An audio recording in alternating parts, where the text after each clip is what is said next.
Hey everyone, welcome to our virtual Comunidades Conectadas with Power Street Theater. My name is Gabi Sanchez, and I will be the facilitator for this event, and also timekeeper, and just be in community with all the amazing folks that we have here today. And our guest speaker, Rosalind Pichardo. We are very, very excited. And before we kind of begin and we invite the guests into the space, I wanted to do a land acknowledgement. We are gathering today from the unceded ancestral lands of the Lenni Lenape people. We honor the Lenape and other indigenous caretakers of these lands and waters, the elders who lived here before, the indigenous today, and the generations to come. Yes. And for those who may not be so familiar with Power Street, I just wanted to share our vision. So, our vision for social change is that through representation, accessibility, and education in theater, folks from diverse communities and cultural backgrounds will participate in the act of telling and/or preserving stories that embody their lived experiences. And that includes today's discussion, right? Our story circle. We're going to be talking from our own lived experiences. And what's really cool about this way that we're doing it this time around is that we have this archive. And so I'm really excited about that. I wanted to kind of invite the guests who are here with me now. And there may be some other folks who will be joining. And yeah, hey y'all. All right. Sorry, my phone's already, going. So one of the things that I wrote in my name, I said I put my name and my gender pronouns, and then I put chill.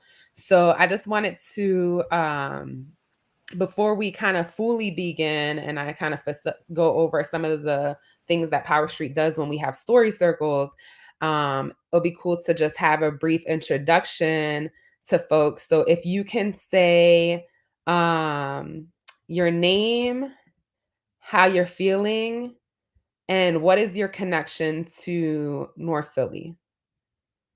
So your name, how you're feeling. So I'll start. My name is Gabi.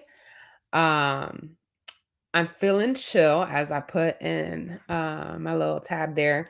And my connection to North Philly is that I've always, I grew up there. I learned how to ride a bike there by virtue of my family and my grandmother. But I also rep West Philly. So I'm a North Philly and West Philly John. And my work through Power Street is deeply connected to North Philly and the Latine culture there, arts and culture there. So, Roz, would you like to go next? Yes, I'll try not to drop you guys. My name is Roz. My pronouns are she, her, and I am feeling excited about today's talk. And my connection to North Philly is I was born and raised here. So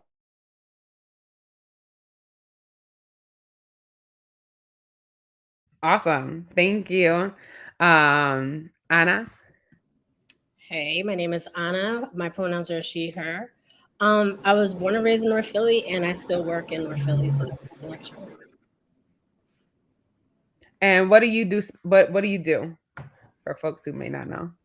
I am a culinary arts teacher at Edison High School, and I also do catering on the side. Yes. Awesome. And I believe that Jose and Rafa are here as well. We just started. We're just going over introductions and we're saying our name, how we feel, and your connection to North Philly. So I put my name is Gabby. I'm chill and just kind of like growing up in North Philly and doing my work in North Philly through Power Street is my connection. So Roz and Anna just shared. Teresa, would you like to share? Yes, good evening, guys. My name is Teresa. I'm feeling grateful. My connection in North Philly is just my hood. And I do a lot of community work. I'm fortunate and blessed to do a lot of community work and engage with many communities. And like I said, after this, if anyone needs any community help or resources, feel free to reach out and I can definitely link you up to someone. Yes, thank you. And we will, at the end of this, there will be a resource sharing, and I have a bunch of links that I will be putting into the chat because we are live right now on Facebook. And if folks want to engage in any type of way, so if you're watching right now, if you want to leave a comment, if you just want to hype someone up, if you want to, like, if there's a quote or a word that someone says that resonates with you and you want to type it in the chat, go ahead and we can pull it up on our fancy StreamYard. So feel free to engage because this is a way that folks can engage through the social media platform as well in this discussion. We have Asaki. Hello, I'm Asaki. I go by she, her. I'm a resident artist at the Power Street. My relationship to North Philly started with me coming to Temple from Japan.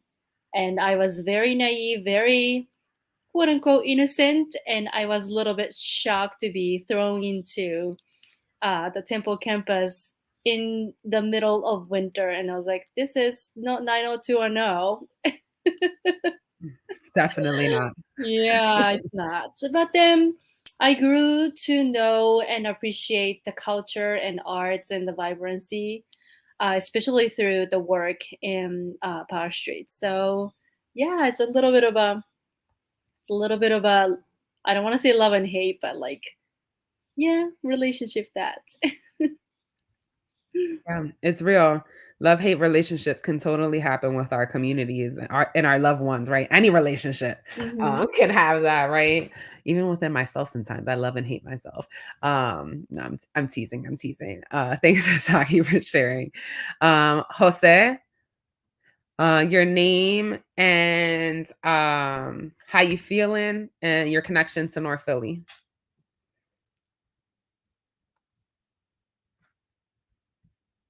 I think you're muted. I don't know if Jose can hear me.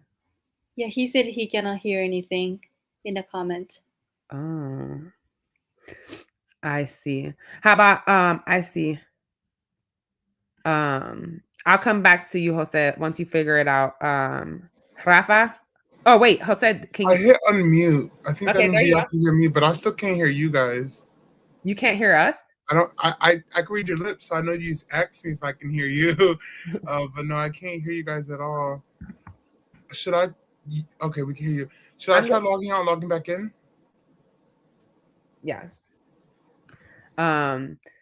It's never a dull moment for technical difficulties, even 2.5 years later, y'all.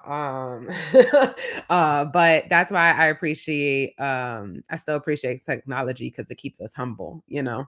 Rafa, would you like to share your name and connection to North Philly and how you feeling? Yeah, can you hear me? Yes, we can hear you. Yeah, I'm sorry. I haven't put my camera on because I'm trying to find a quiet place. However, feeling good. Happy that it's summer, no longer cold. I hate the cold. So it's really nice out. My connection to North Philly, I live in North Philly. I love North Philly. I grew up in Camden, visiting North Philly, so like, yeah, I don't know, like I love it. That's my neighborhood. So live in North Square. North Square, it's my heart. So that's Yeah. it. Thank you. Thank you for sharing. So, cool. So I'm gonna go right now, real quick, into what we normally do with Power Street when we're going into any type of discussions or any type of programming, or even within classes. Right? We go over community agreements, just so that kind of is a space where like we're gonna share space together for an hour and a half, or like about an hour now. We'll end at 8:30. So just kind of be creating a foreground for us to like know what to expect from one another. And so we got these community agreements. Power Street got these community agreements inspired by Heal Our Work, How. And I'll make sure I put their link in the Facebook thread because the work they do is so amazing. And so one of the community agreements, that the first one would be courage. So share with honesty, vulnerability, and intention. The next one would be curiosity. Listen with attention and interest and understanding. The third one is care. Tend to the well-being of the group, remaining aware of the impact of our contributions, attending to your own physical and emotional needs, and protecting confidentiality. And so protecting confidentiality is one that we would do because these conversations are normally had in private. We hold space for that, but we all know and acknowledge that we are sharing our stories and experiences in a public platform. And then the next one I have is community of practice. So everything's an invitation. So if I invite you to participate in a group breath, you can accept the invitation, or you can go, if you need to do something else, or if you don't, like, everything's just an invitation, is what I like to kind of name in anything that I do. And then the last one is step up, step back. So if you find yourself just stepping up a lot, try to like just look in, because I want to hold space for an hour with all of us to have space to speak. So just being mindful. And if you're like a little bit more shy, how can you like step up and step into like maybe answering a question or a prompt, whatever it may be. So that is the community agreements. Can I just get a nod if we feel like we can all agree to like that for the next time, the time that we're together? Awesome. Thank you. Hey, Rafa. Yes. Cool. So, and like I said, to our audience on Facebook, make sure you comment if you have any questions or if you just want to engage in any way. I'm gonna briefly just go over why violence prevention real quick, and then we're gonna just jump into it. So at Power Street, we know that connecting communities with the arts creates spaces for incredible healing and growth. So in 2022/2023, we are embracing the theme of anti-violence and using our power as artists to create spaces for conversation, healing, and action around this ongoing nationwide epidemic. So that's just like Power Street's commitment this year, and why we're having this conversation, and how we're going to have future conversations, and stories and plays, and ways that we can amplify anti-violence within our city and beyond. And so without further ado, I could go like a part of me wants to jump into just a lightning round, and then I'll do an introduction to Roz once we go into kind of the group discussion. So is that okay, Roz? If we just jump into cool. So right now we're gonna jump into a lightning round. And what that means and looks like is I'm just going to say something, and you're going to respond with whatever comes to your mind. So it's not about it being perfect and pretty, and it's not about that. It's just about like what comes to mind for you if I were to say apple, red, delicious, crispy. Like those are words that are coming to me right now, right? I'm not thinking about a perfect thing. I'm just responding to that prompt. So right now I'm going to say a prompt, and then and y'all can unmute yourselves, and it's okay if we talk over each other. We know how we do. We from North Philly. You just take a second and then you repeat, right? Like, I'm not gonna call on people or anything. So the first prompt is community is ... Community Together. is. You said together? Yes. I say Busy. everything. Busy. Culture. People. Block parties. Dance. Loud. Food. Yes. Great. Sharing. Sharing. Great. So now the next one is going to be community looks like. What does community look like? Let's say some words around what does community look like? This. Hmm. Vibrant. Community looks like. What does community look like? Hmm. I'm thinking playgrounds for some Yes. reason. Yes. Whatever comes to mind. I feel like this, like the feeling of that. Well, for me today, it was Beanchels because I was happy to get one on 2nd Street. Yes. Yes. Bean shows. Remarkably untangible. There you go. Supportive. All right, I'm gonna move on to the next one. Community sounds like. The L. Kids hollering, basketballs bouncing, music. Healthy bochinche. And maybe not so healthy bochinche. Music from bodega and people's houses. Loud. Fireworks. Car honking. Yes. All right. Community taste like. What does community taste like? What does we heard bean chills as a descriptor earlier. I had ice cream yesterday. Ice cream. Yeah. Pasteles. Pasteles. Ooh, can you be specific, Roz, around what kind of ice cream? I need to know this. Yeah. So we had several. We had the swirls. We had Jimmy's. We also had water ice mixed with lemon and strawberry. Yes. A lot. Okay. I feel like my childhood is just coming back to me. And then the sound of the ice cream, Mr. Softy. Yes. So Yeah. community taste like. Any other ones for taste? Rice and beans. How about smell? Community smells like.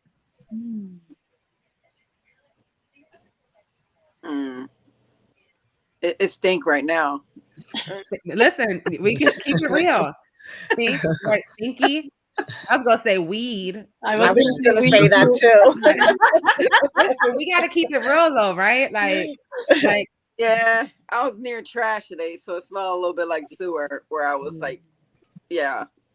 I feel like poppy colognes, like cologne sometimes. Like I think of like irises from the Hading from the Las Parcelas in certain spaces. Gabby, you're talking about men smelling like Curve? Yes, exactly. You knew exactly the poppy cologne that I was talking about. How about cool water? Anybody know cool water? I haven't smelled that. Cool water. I do know that one. That's throwback. Cool water. Wait. Dracar Noyer. I was gonna say that too. So community smells like all of these things. I love that. Great. And so I just wanted to write this is the lightning round. So it was just like things that are coming to mind to us around the senses, right? We talked about smell, taste, right? All of these ways that we can connect to community and how we all kind of were like, yeah, like we could see the cross connection there. And so what I was interested in is like, what I'm always interested in is like, how is the world or society defining or Webster defining community? And so community the definition of community is a social group of any size whose members reside in a specific locality, shared government, and often have a common cultural and historical heritage. So that's interesting. I just want to share that for just sharing what, if we agree that if that's what community is, slash like communities, all of these other things we mentioned, right? We can look at the definition, but as an artist, I'm always interested of looking at the abstract, the real ways of what something means or looks like or feels like. So the next one, we're going to do one more lightning round, but this one is going to be violence is. So violence is ... How would you define that? Irreversible when it comes to death. I say it's traumatic. It's life-changing, weighs you down. Sudden, it just happened out of nowhere. All around us. I know you said all around us. I would say systemic. Jose, were you going to say something? Yeah, I just said that it was impactful, and that it happens like on different layers. Violence is. Marilyn said unexpected. Thank you, Marilyn. I'm so glad that you're joining in on this conversation. Yes. Okay, so I'm going to move on to the next part of that. So what does violence feel like? I would say, go ahead, Roz. Pain. Yeah, heart racing, anxious. Scary. Very scary. Paralyzing. Wow, it feels like wow. Like, yeah. Like you don't even have the words for it. Yeah. How about violence looks like? What does violence look like?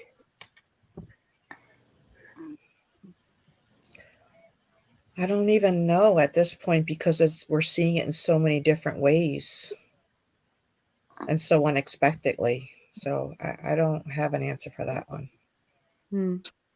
I also feel like it's so broad. Like I feel like there's violence, like obviously like physical violence or gun violence, which like has like more like clear I guess like visual signs, but there's also like violence against like, you know, communities of color, or violence against like our education system, or violence against the arts, which I guess depends on how you use the term violence, but those all may look very differently and may not like look the same, I guess.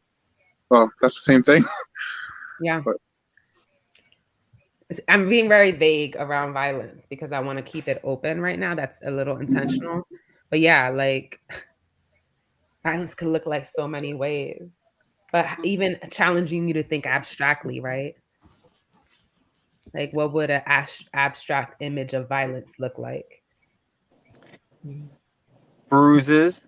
Those bruises can be ego. They can be budgets. They can be feelings. They can be many things. I feel like I agree, Gabby. Like, you know, violence it's not just physical. It's policy. It's, you know, verbal.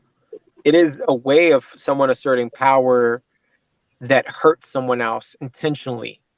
And that assertion usually is about like some type of oppression, right? So I feel like that's, when I think about it, yeah, it can be abstract, but I think of bruises because like it's the most, I don't know, it's the word that's used that can be like across all of those different, you know, it can be physical, it can be ego, it can be feelings. You can have bruises in any of those kind of existences. And yeah, I just thought about bruises. And I think of stages of bruises too, right? Like sometimes, and how different bodies, bruises show up in different colors, right?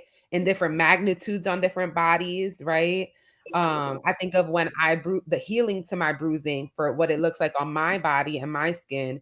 It goes from like the dark color to the almost yellow green, right? To the healing, like, right? So even the colors and the layers and the process of healing. But like the one thing that I do think of the connection when you're talking about bruises is healing on the opposite side of it. That, right? Like in order, like there's a if we have the opportunity to heal in certain forms of violence versus when, like Roz said, there's when a life is taken, there's no even opportunity for that healing. So it's interesting, right, on the spectrum of violence and what that can look like. But thank you for that metaphor, Rafi, and that visual, because I'm such a visual person, and as an artist, I always like to think about these topics in that way, these discussions in that way. All right, I'm gonna move on to the next one. Violence sounds like. What does violence sound like? Screams. Gunshots. Crying. Things breaking or glass shattering. I would say silence. Sometimes I always would hear silence is violence, right? When violence is happening and no one says anything, when there's no movement, no action, when there's silence around an issue that can feel violent in and of itself. Yeah. I think when I think about the sounds of violence, I think of when you have to do a death notification to a mother, and the sounds of what that sounds like, you just hearing my own mom in that space is kind of, I think of that. Mm-hmm. What does violence taste like? This could be abstract, right? Again, I think of like the most disgusting thing, and I'm like, throw up and shit and poison. Like, right? Those are abstract things that I think of when I think of violence, what it would taste like. Yeah. Any others that come to mind? I don't know. I was just thinking about like almost like a sharp, broken glass like coldness, and the taste of metal, because it's kind of related to bullet as well as blood. Yeah, that's what I was gonna say. Probably the taste of iron, or there was another idea I had and I forgot. Marilyn said sour. Bitter. Sour, yeah. Bitter. Salt. Definitely the taste of blood. That iron, even like when you would get hurt or falling, like on your face or anything, I feel like you can always taste that, that bitter iron taste. Boiled milk. Spoiled milk. Yeah. How about the last one would be smell. What does violence smell like? Pollution.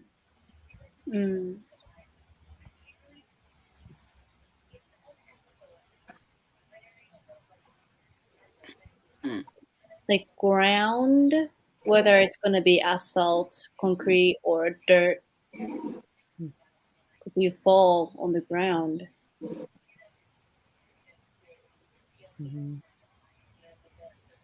Like, what does violence smell like? I also think about how, like, in moments like that, like, there's so much going on, and like there might be so much anxiety that, like, sometimes, like, I don't think you necessarily think too much about like smelling. It's more like looking around, hearing. But I can't really think of like a specific. I feel like I don't smell in that moment. I know obviously we do. Like, I feel like it's almost like all your other senses go into like overdrive. Yeah, I agree with you. I agree with you, Jose. It's almost like you're frozen and you're not even aware of those things. Yeah, Jose, like as someone who's been like shot at as a kid, I don't remember what I smelled. It was all visual and sound. And it's almost like your body cancels out what's not that important.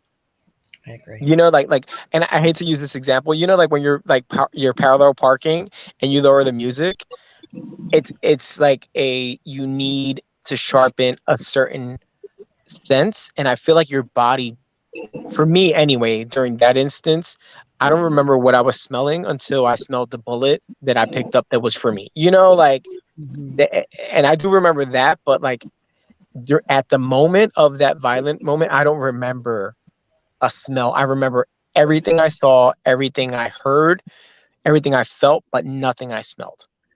That's so interesting. And I think of maybe experiencing, I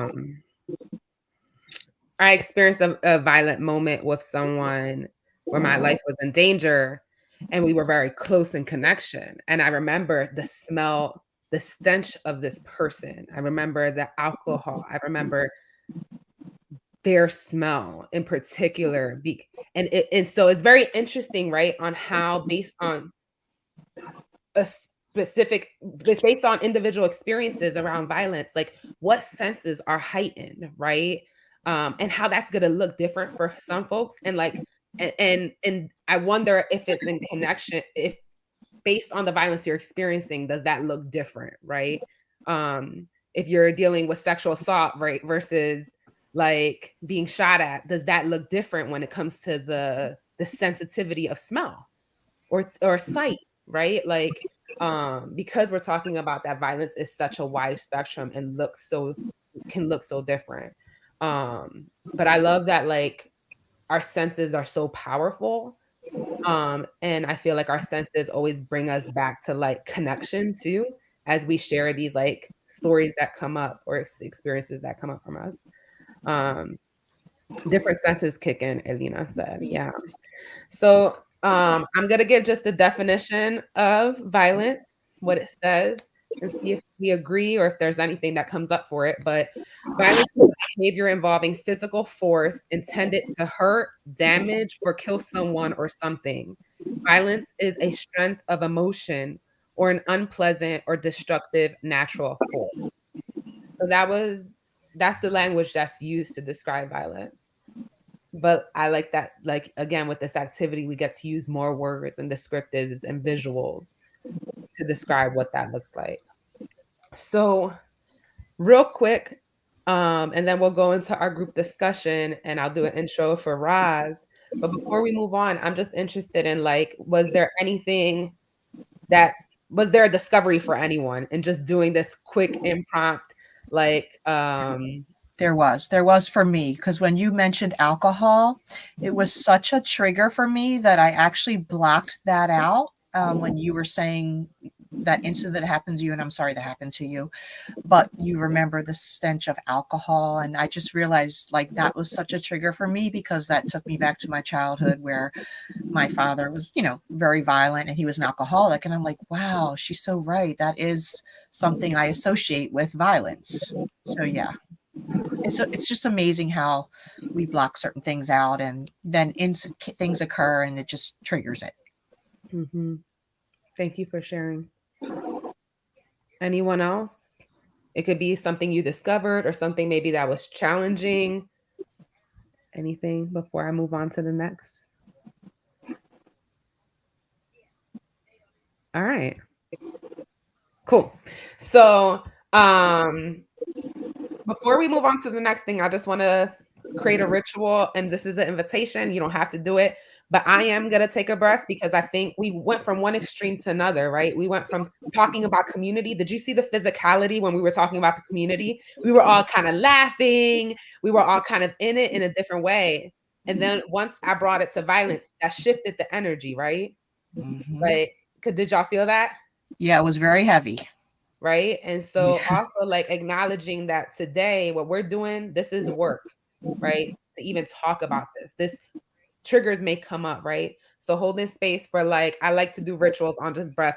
So I'm just going to invite y'all to do a collective breath with me so we can just center ourselves because we will be talking a little bit more about violence. And I know that it is heavy, right? So at any point you need to take care of yourself, please do so.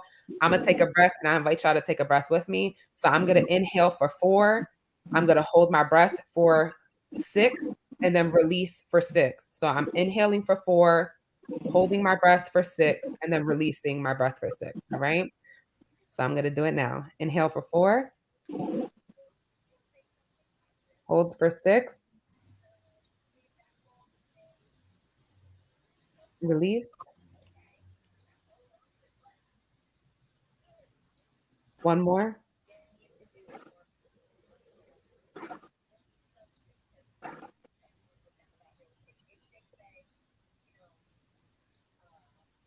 Thank you. I know it's a little weird to do this through social media, but I think it's important because this is how I would really facilitate the conversation in person, right? And like that these practices are important no matter if we're virtual or if we're in person. I don't think it's weird though. I think it's kind of cool because maybe now someone needed that and you showed them how to do that. So thank you. Yes. Thank you. So now I'm gonna move into just briefly reading Roz's bio. And so we know kind of why Roz is here along with everyone else. Like I said, everyone else, this is going to be a conversation between me and Roz, but I wanted to invite other folks who I felt have done meaningful work or have a deep connection to North Philly and just being a part of this conversation and showing community, because I think that's a big key to what Power Street does. And so I'm gonna read Roz's bio and then we're gonna go into a group discussion. So Rosalind Pichardo, who is an activist, mother of 2 sons, grandmother, educator, and survivor, whose life has been deeply touched by gun violence. She survived an attempt homicide in the early 90s, and shortly after, her boyfriend, Talverd, is that right? Talverd? Jackson was murdered. She later lost her twin sister, Kathleen, and in 2001 to suicide by a firearm, and her brother, Alexander, to murder in 2012. In response to these personal tragedies and the rising homicide rates in her community, North Philly, Rosalind founded Operation Save Our City in 2012.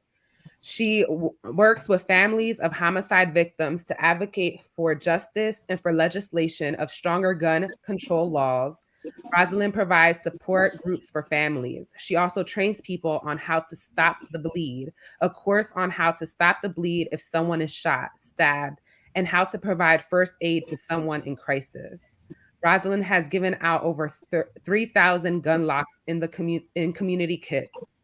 Rosalind Pichardo also works with Prevention Point Philadelphia as the community engagement team leader educator and has reversed more than 1,000 opioid overdoses on the streets of Philadelphia.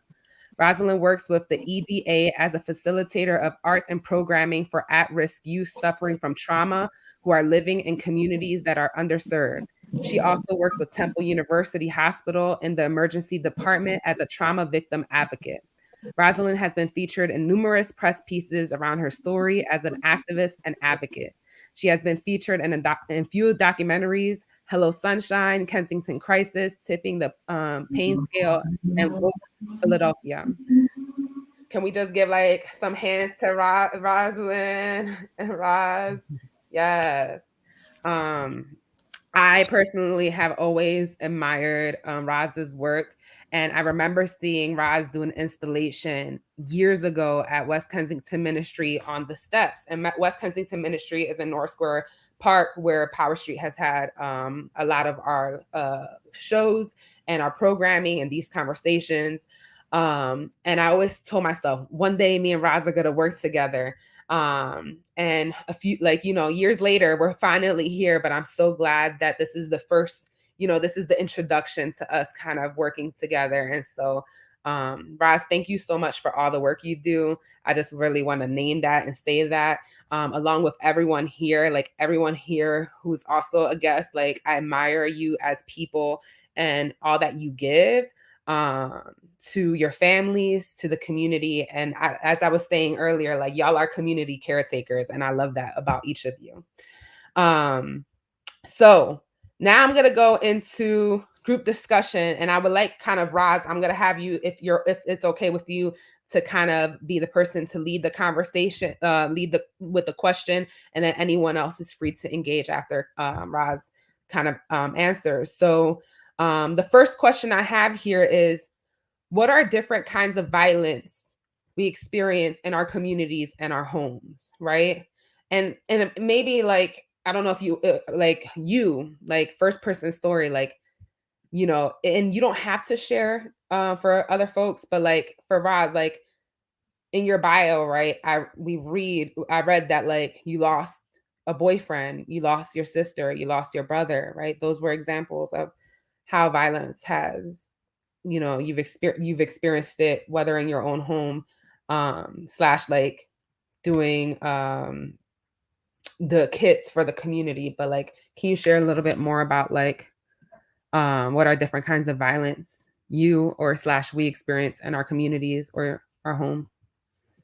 Yeah, so I've experienced personally quite a bit of violence, which almost ended my own life, living in an abusive relationship. And um, early on, just being around my grandmother and how strong she was gave me that will to leave that relationship. So I didn't stay very long. However, it didn't stop that person from being extremely jealous even after we broke up, to try to take my life and then murder the person that I was then with. Um, so that's my own personal story, and losing my brother and losing my twin sister. And that's one of the things a lot of people don't talk about, is how suicide is considered violence. Whether, just Mhm. because it's self-inflicted doesn't mean it's not violent, because that was a violent death. And then just, living in my community of Kensington, where I see so much violence. Actually today,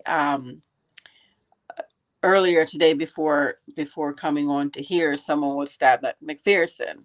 So it's just so many different kinds of violence. Even in the household, the households that kids live in, among the families, and mental, physically, verbally, like all these things can be violent. And that's what I see a lot in my community. Mhm. I'm going to impromptu the other question, and then folks can feel free to also engage. But I put, what do you wish people who aren't from your community knew about the different kinds of violence you experience in your community or home? So that's a different, like, right? Like this is, if, I guess this is kind of going at it as a way of like, we see gentrification happening, right? And coming into our communities, and like, what do we wish folks knew, Mm. right? Yeah, Before they're coming in, like we're aware of, because I feel like some folks are not aware of the violence. no, I think, I think people are aware. I think they're trying to change a community that's not theirs. However, um even even quiet neighborhood has tremendous amount of violence that's dealt with behind closed doors. You have massacres that happen in quiet neighborhoods that now their world is turned upside down. So there's violence even in spaces that you're trying to make your own, even though it's not yours. Mhm. You can make something, you can make an abandoned building into a condo. It still don't mean that you're not going to get somebody's not going to get shot down the street. Mhm. Because it's gonna. I mean, it's just, you can try to change the buildings and put all this beautiful stuff, but it doesn't mean that you may not experience it, because you got wealthy neighborhoods experiencing such loss, like Pulse and all these massacres that happened across the country, Sandy Hook, Columbine. So it's Mhm. happening everywhere. Mhm. So what I'm hearing is that like violence happens at the home, like at home, that interpersonal level, and then it happens at a local level, like, or a neighborhood level, right? It happens in our barrios and in our neighborhoods, and then it happens at a state level, right? When we're thinking about policy and a national level, right? Like there's so much, there's violence kind of, there's layers, as Jose was saying before. And it's such a big kind of broad question, right? Of like the violence we're experiencing, because um you specifically talk about gun violence, but right, I mentioned sexual violence. We talked about, Jose talked about education, right? The lack of resources that we're getting, right? When we talk about the women not being paid the same to the dollar that a man is paid to, that's violence against women, right? Not having fair paternity leave and maternity leave so people can take care of their children is violence, right? Like also like some of the things that I think, like what I guess then the impromptu question after that is like, what are violences that we may experience that aren't maybe like as clear as day, like I mentioned with like maternity leave. Like that felt like something personal to me because I just had a baby, and it made me really be aware of like, oh my gosh, you only, if you're lucky, you only get 3 months. And most of the time the father or the other parent may not get the support either. So then the like pressure on the maybe the one parent, if they get the paternity leave or maternity leave, like, right? So that felt like, that feels very close to me, because I'm like, I was thinking, if I can't raise my child, if I don't have an opportunity to raise my child because I'm just trying to survive, then am I able to like be intentional always in like the care of this human being to then care for the world, right? Like if I can't do that at home, like then how do we do this on a bigger scale? And I think that for me, I always come back to like, how does the world curate spaces of like taking care of people to be well so that they can take care of each other? Which also then goes into the mental health, and all of those things. So it's so much. But does anyone else have any like thoughts on like, it's kind of all over, but just kind of thoughts of what? I just think it's, people need to just learn and understand cultures, especially if you're working in different areas. Perfect example, certain areas they speak differently or a little higher or a little lower. Certain folks will come in and assume, oh my God, they have an attitude. No, that's just their culture. So I feel like that's a disservice for everyone, who you're teaching or engaging with, as well as who's being taught. Another thing that I've experienced, working in the community is, just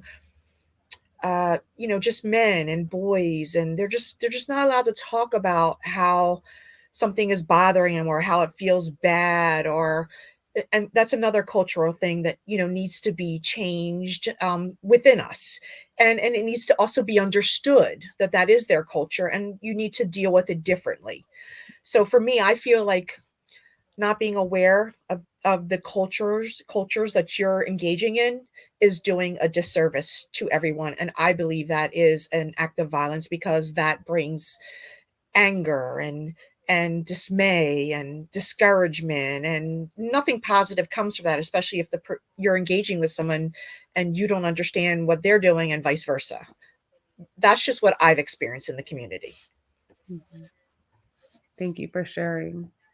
And I second, like you talking about like young, like, right, like how society or cultures or traditions or religion, right, pushes a certain type of masculinity on young boys, right, before they develop to men, to that men are supposed to be a certain way. You're not supposed to cry.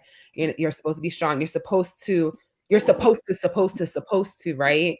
And society's pushing that, whether if that's through media, whether if that's through an after school program, whether if that's through your abuela, right? Like in so many ways. And women and non-binary people, like folks experience the pressures of what we're supposed to be and how we're supposed to be based on the systems that be, right? Based on how we were colonized, all of the things, right? But like trying to like unlearn right? Like unlearning that no, I can cry no matter who I am, no matter what gender I embody. And that some of that leads to healing, right? Like how can we heal if we can't process, if we can't cry, if we can't say I need help? I realized that was one thing too. I realized recently I was like, well, this feels violent that like most of the women in my life never ask for help because they're expected to hold that weight, right? They're expected like, and I'm like, the pressure of holding the weight and being everything, that could be violent too. That pressure that can lead to many different outcomes. Um, so kind of like I think coming back to just like the unlearning of racism, the unlearning of prejudice, the unlearning of homophobia, all of these things, right? Like, and kind of a relearning of community, of people, of multiculturalism, of intergenerational like conversations, right? Because it's I used to remember elders screaming at me and like being like, you don't speak, right? And that kind of made me view older folks as a different way, right? Versus like what does it mean for young people to speak with elders, and like what does it mean to like have that intergenerational space where we can thrive together, right? So this reimagining of a new world that I'm sure we are creating already and that we are already doing in our own homes, in our own spaces, but what does that look like for, you know, the world at large is like the dream, right? Anyone else? One thing that just kind of came to me was like, well, two things. You had mentioned like kind of how elders telling like the younger kids like to not to talk, and the thing about like silence is violence. I almost feel like a lot of times like youth voices are like like put down, and like in general like we're kind of taught to like almost like you need to like gain like the like worthiness to speak, like you need to be old enough or you need to know something, where and I feel like that kind of puts down to youth and like doesn't like allow them to use their voice and allow them to express themselves and like talk about how they're feeling, express their emotions. Sorry, there were so many like great things you guys were talking about, so I feel like I'm trying to remember them all too. I also thinking about when you mentioned maternity leave. I just found out my friend works at a school, and in my head, like if you work at, well, I work at a school, and the benefits are a little better. But I feel like in my head, if you work at a school, like you would think that like automatically whoever works there is going to get like pretty good benefits for the kids and stuff. She told me her maternity leave is 3 days, which I thought like you minimum had to get 3 months. And I'm like, how are you even like? I just imagine like the healing process. Like, what are you in? That's crazy to me. And I don't know, things like they're just. I think that's the problem. There's so many different like aspects of violence and how violence kind of like creeps into our life. I think the biggest thing is just like people not respecting people as people. I feel like we focus on our differences and we focus on like, you know, well, I don't have to worry about it. Like, for example, there's paternity leave, but like whatever. Like, for example, I may not have to worry about her getting maternity leave, or I might not have to worry about another youth being able to express themselves. But I think that's the problem. We're not taught to like actually look out for one another, and we're kind of taught to like, if it doesn't affect you, like keep it moving, keep it pushing. Like we're given so many distractions and so many like just things on our to-do list that we almost don't have the time to kind of adjust to things that are pressing us. That's such I see a lot of nods happening. I totally agree with Jose. Totally. I think one thing that came to my mind that was kind of I felt was violent in my own community was taking away spaces that worked for people who were struggling, like literally closing up spaces and storefronts for communities that needed it the most, and just not wanting it there because they didn't agree with the people that were holding space there. I think that's very violent to do for me. Yeah. So I'm sorry I got kicked out. The StreamYard stuff is a little, I'm not StreamYard literate.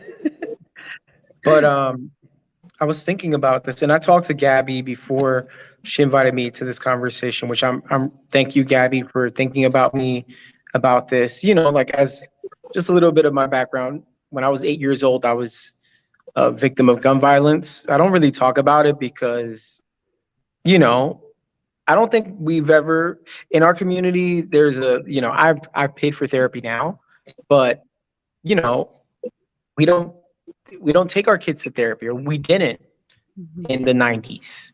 So it's like, you know, there. Anyway, I don't want to get too deep into it because it is still like something that's complete. It's not completely healed for me. But I will say I still remember the way that bullet smelled, and that's what and felt in my hand. It was hot, and I knew it was for me, right? But after that, I just remembered, and I continued thinking about this, and as I saw the numbers of who commits gun crimes and who is always not ready to resolve something, it is men. It's men with bullshit ego problems based in machismo, patriarchy, whatever language you want to call it. And I just felt like you know, again, Gabby, when you and I were like chatting about this, you know, access to guns, that's a huge problem. In this country, you can get a gun way too easily. You can get a gun easier than you can get a car. You can get a license to carry way easier than you can get a license to drive a car, right? And these are things that are equally liabilities. You can kill someone in a car, you can kill someone with a car, but guns are meant to shoot at things, and they're meant to be lethal. So the fact that we don't have policy around that is basically a failure of our government. That's one thing. But when you look at the way that guns are being used and who they're being used by, and you see that it's 98%, and that's not even me like making up a hyperbolic number and being like, oh my God, it's 98% because no. It's not me making these things up. 98% of gun violence is committed by men, and mostly by young men, mostly by men that have something to prove. And what is that? It's the machismo shit. It's the I'm tougher than everybody else. Is that I'm not going to get beat. I will always have to win this fight to prove that I'm a man in whatever that means. And I was thinking about that so deeply because as someone who's gay, as someone who's been told that they're not man enough by people who probably actually don't have the right values to be even like like a person that actually helps our society, you know, I just felt like that is such a big, it's so, we don't discuss it as much as I feel like we need to, because, and this is a prime example, and I'll finish because I feel like I'm taking up way too much space right now, but we were doing a cleanup on Sunday, Father's Day, right? At North Square Park. I live in North Square, love my park. I'm always, you know, doing stuff there. And in the distance, we saw a couple of young women having a fight. And everyone in the park was like, oh, goodness, oh, a fight, you know? And I looked, I don't like to see violence happening. I don't like to see young people, you know, having physical altercations. It's really not how we should settle things. But I hate to say it, but in many ways, I didn't feel like after that altercation, there would be more. There would be a fair one. And just like that, I was like, wait, hold on. Let's not overreact, folks. There was a fair one. They separated and it was done. And I felt really confident that they weren't going to come back to the park to shoot each other. I felt not just confident, I was, hate to say, certain that they weren't going to do that. If that was a fight between two men, that would be not a certainty. Because of the ego, because of the machismo, because of all the things that say, I have to conquer you totally in order for me to be this much more of a man. And I just feel like that's a topic that doesn't get discussed as much or I'm not in those circles to discuss it. But I don't know, I felt like it needed to have some space when we're talking about violence, because so much violence is committed by men trying Mhm. to dominate things. And like, for what? What are you winning? You know? I don't know. Yeah, I'm sorry. I feel like I've taken up a lot of space, but I needed to feel be said. I feel you on Yeah.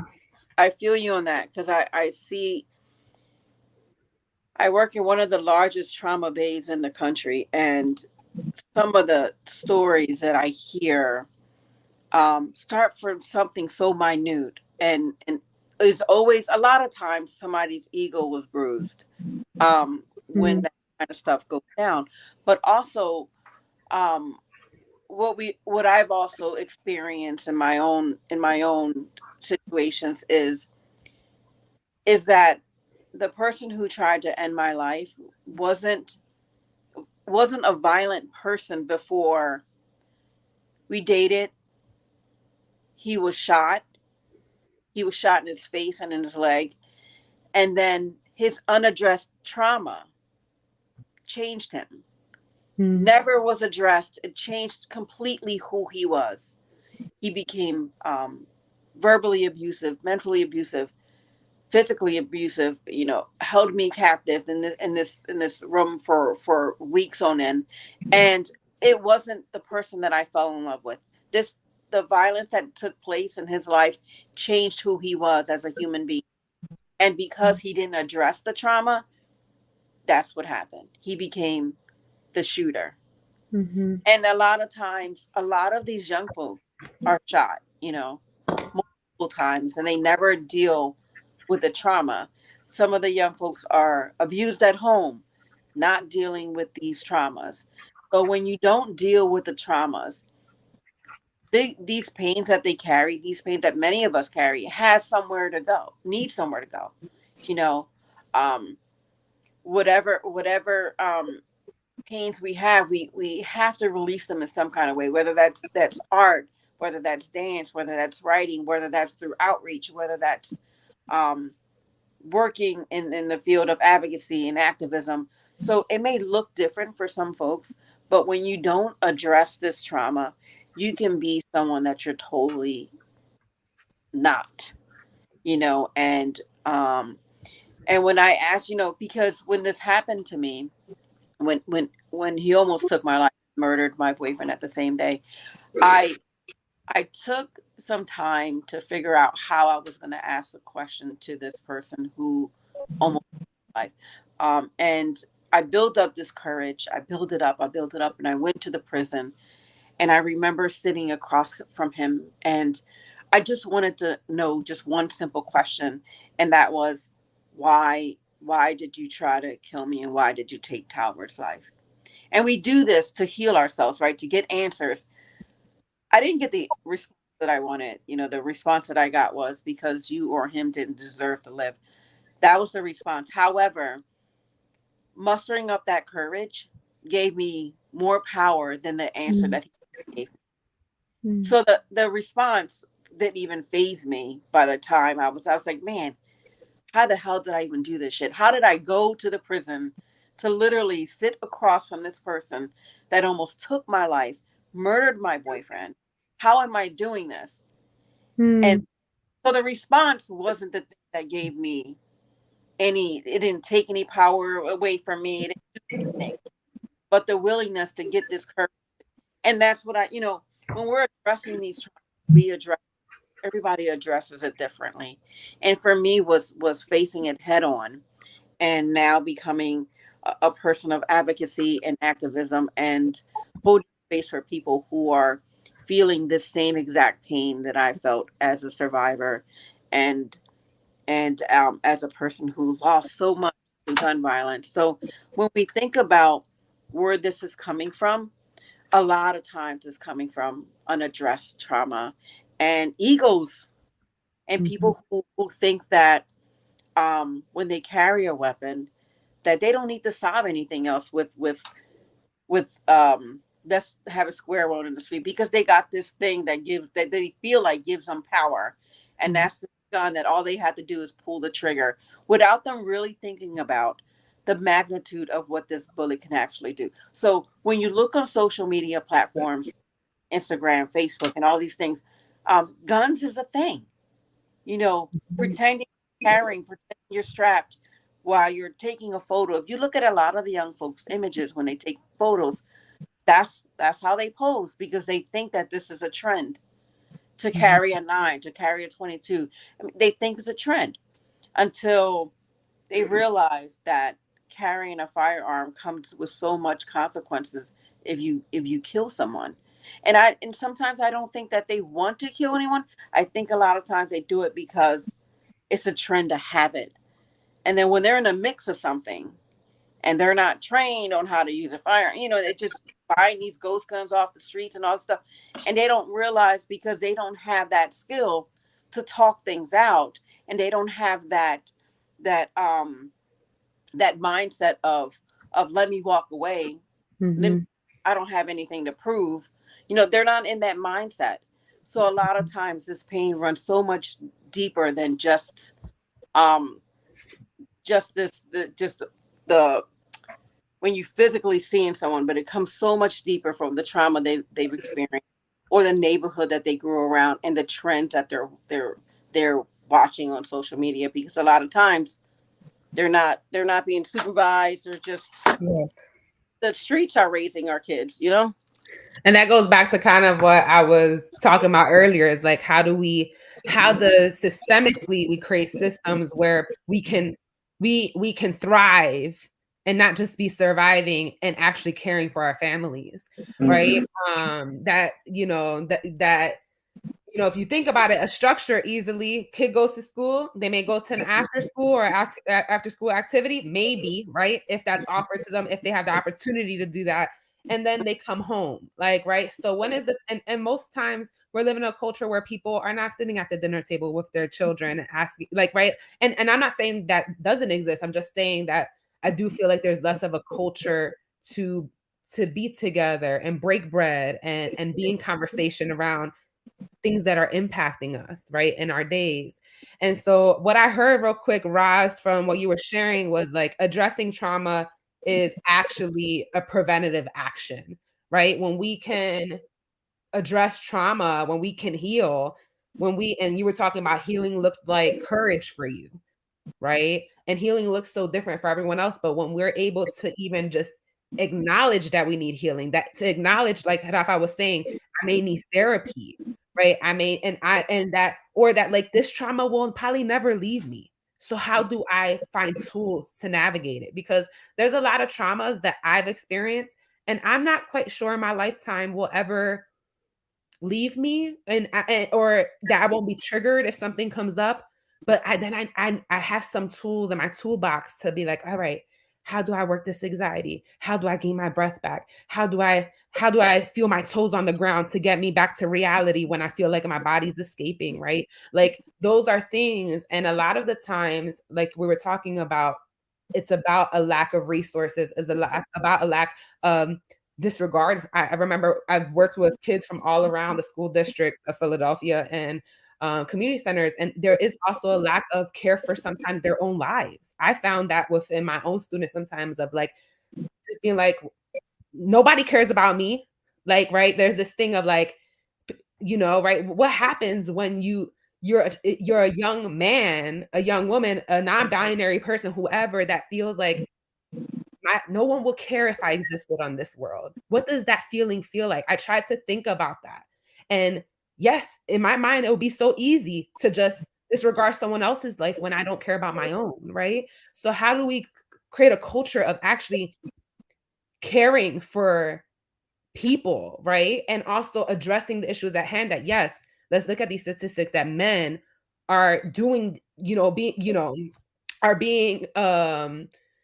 are causing a lot of harm in all of these ways, right? And oftentimes too, Rafa, I think a part of the reason I think maybe these conversations are happening, but I also wonder, like, I feel like oftentimes women, or from what I've seen, women are always at the forefront of like the marches, especially Black women, and like brown women, like at the forefront. Think about our mothers, think about our abuelas, like, right? Like at the forefront of like this work. And sometimes I feel like as a woman myself, I wish that like men could be like, yes, I'm a feminist. I'm a fight for you too. Because I see a lot of us fighting for men and in our movements, but I don't see men fighting for our liberation as well.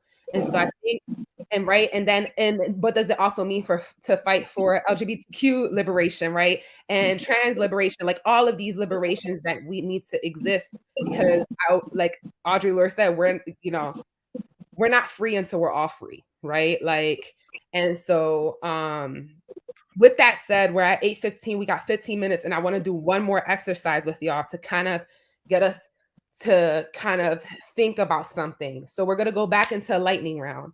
And this lightning round, I call it manifest. I'm someone who believes in manifestation. And what that just means for me is I like to speak things into existence. I do this with my students. I do this with as a director with actors, with my people, of just saying like, I am worthy and deserving of good health, of joy, right? Like those are things that I think about. And so right now, with this manifest lightning round, we're going to just fill in the blank. So what does a safe city look like? What does a safe city look like? Love. Me, yeah. Clean.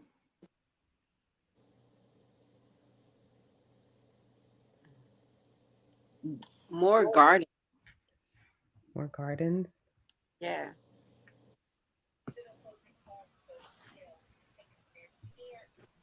I feel like it's so complicated. I think that safety is so intertwined with resources. So I can't do a lightning one for this because it is like, there's no panacea for us to, address violence without giving people the resources that they need so they're not fighting. So what does a resource? So I'm going to challenge you on that. So Okay. give me a visual of what a well-resourced classroom could look like. What is an example of that? What does that look like? A well-resourced classroom is one where young people have access to social workers, are fed, are not worried about their safety in the building because of this whole gun violence trauma that is, even if it's not happening in Philly in a classroom, young people still are scared. I don't think that there's not a vacuum of it. So I think it's all of those things combined that they feel like they're valued. The curriculum reflects their culture. The curriculum isn't based in patriarchal white men that don't live in this world anymore, that created slavery and enslaved systems. So I mean, that's why I hate to say that the lightning round for this one is so hard for me because it's so encompassing of a lot of things. But you just did it. You gave me a visual of a classroom and actually named resources that, believe it or not, we don't have in all classrooms, right? And we do have in other classrooms, right? But like that's an example of like social workers. That's an easy thing that doesn't feel that hard to have, or counselors in schools that we should be demanding, that are easy to come back, right? Like that. Oh, sorry. That is what looks like. That's right? Even like kids laughing and playing with stories around their own cultures, like you were talking about, right? That is liberation in some way, right? That's an unlearning of these systems. And there's so much more, but that's a concrete example you gave, Rafa. Maryland said free. She said what? Gun free. Gun free. Maryland said that. And for me, I've discovered with what I do, because I work with kids. The kids really are fine. Once they're not around their people, their parents and their family. For me, I just think we have to become more community based and try to engage the parents. So example, like sometimes the parents would come in and pick up their kids and the kids would be playing board games. The parents would be like, wow, like they never played board games. And I'm like, well, go finish playing the game with them. And then they're like, sure. And then they've come back and said, we now play board games. So everything like technology has taken over the world and there's no in-person experience, even in your household. It's really bad. So for me, what a community would look like is a community where everyone's involved, the grandmom, the grandfather, the stepdad, the uncle, the brother, because we can do all we want for our children. We can have all of those social workers in the schools. But how many parents really listen to their children, especially when they've got so much going on around them? Mhm. And it's not that they don't want to listen to their children. It's just kind of hard. They're overwhelmed with life.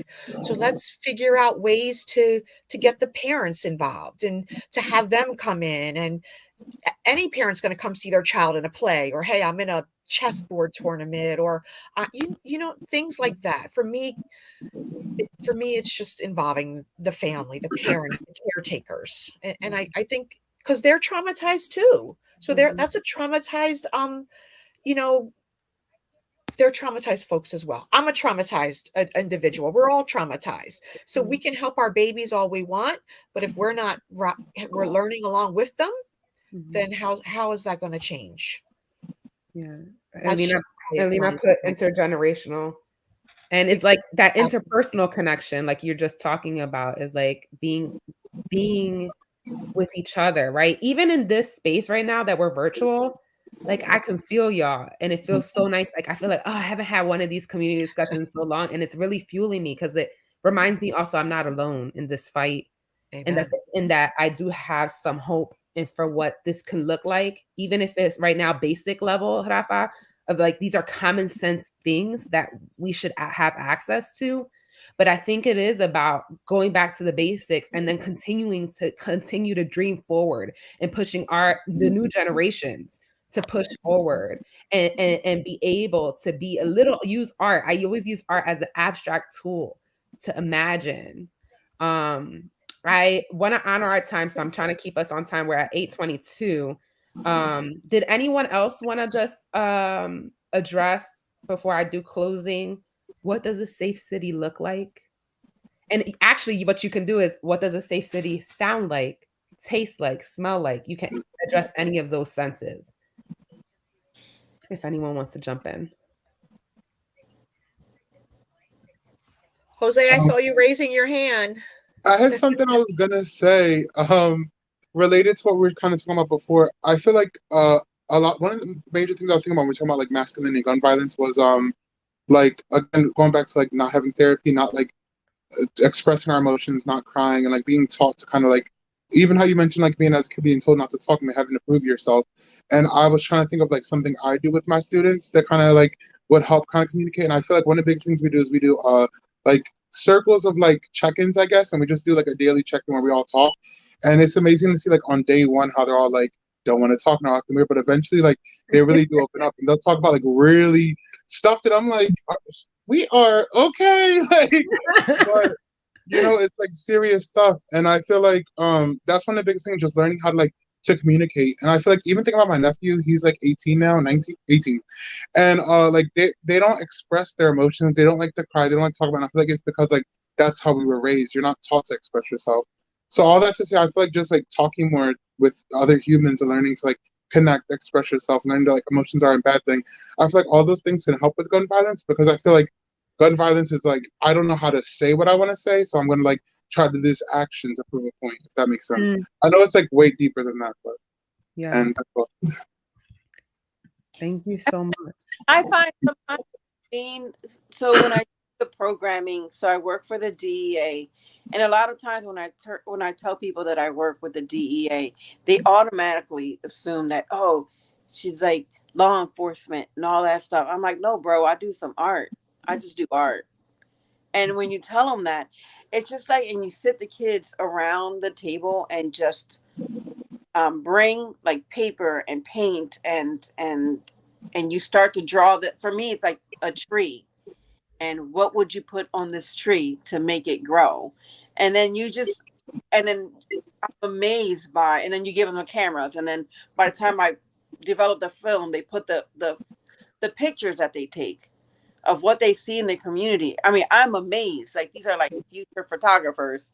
Like, I'm amazed. Mhm. And when you give the kids space to express how they feel, it's the most beautiful thing ever. Like, it's like, Mhm. I salute you teachers, because I'm not a teacher by far, but just being in spaces like that and watching these kids grow when you're giving them space to express themselves is, it's like, it's amazing. So it's just giving the kids space. Yeah, and so I'm gonna make sure I wrap us up, because remember, I told you I was a timekeeper and facilitator, and I honor people's time. But what I do here is, we were talking about youth, and I also want to just name, I think adults are equally as important, right? So I think like I think from the fundraising world and being in the grant writing world, I feel like sometimes there's a lot more resources for young people. But like what Power Street does, we do free classes for adults, and a big intention of that was because I had spent my whole career working with kids, and I was like, I'm over this. But two was because I was like, do we have space to play? Do we have space to like imagine? Do we have space to just be together and like, you know what I mean? And so I think also simultaneously, we also need to like invest resources in adults, because we still have unprocessed trauma that we need to heal from. So resources need to be pulled in for young people, and adults, for us to be successful. Now, one last thing, I'm just going to kind of wrap us up here. I will, folks who are watching, I will post some links and resources in this thread, with ways you can connect to some petitions, some resources with the city of Philadelphia. And if you have any resources, please use this video as an archive to hub some of those resources, and post and share. I wanted to share some words from Audre Lorde. Audre Lorde, this is a quote from Audre Lorde. When I dare to be powerful, to use my strength in the service of my vision, then it becomes less and less important whether if I'm afraid. And I love that poem and those words so much, because yeah, it just speaks to me. So another call to action would be, follow us, support Power Street, share this video, have a conversation tonight or tomorrow with your family around, what is community? You can use some of these examples that we did today on the discussion at the dinner table as you're eating, right? And it doesn't take much effort. And I would like to end with everyone just saying one hope. So it could be one hope. Actually, instead of one hope, scratch that. I want to do something different.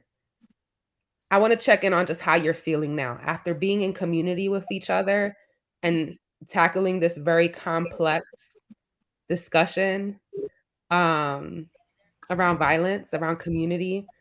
How do you feel? And so, and try to make it like one word on how you feel.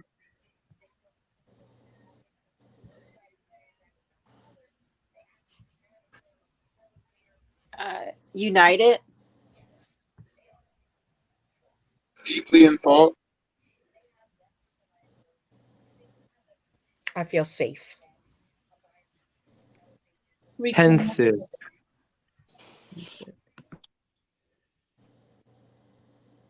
Inspired. Hopeful. Empowered. Anybody else? Awesome, y'all. Well, as I said, I'm going to honor the time for folks who are joining. You will receive an email from me for your time. And thank you so much for being here. I hope that y'all will be our guests at some point, or come join our community conversations. We're probably going to most likely have them at West Kensington Ministry and some other spaces. And we usually get food from a local vendor. or a local restaurant. So the in-person is always so much nicer. But this was really, really wonderful. And I thank you so much for sharing your lived experiences, your opinions, your ideas, and listening to one another. This was really beautiful. Thank you for your time, everyone. Thank you for doing this. Thank Have a you. good night, everyone. God bless. Night. you.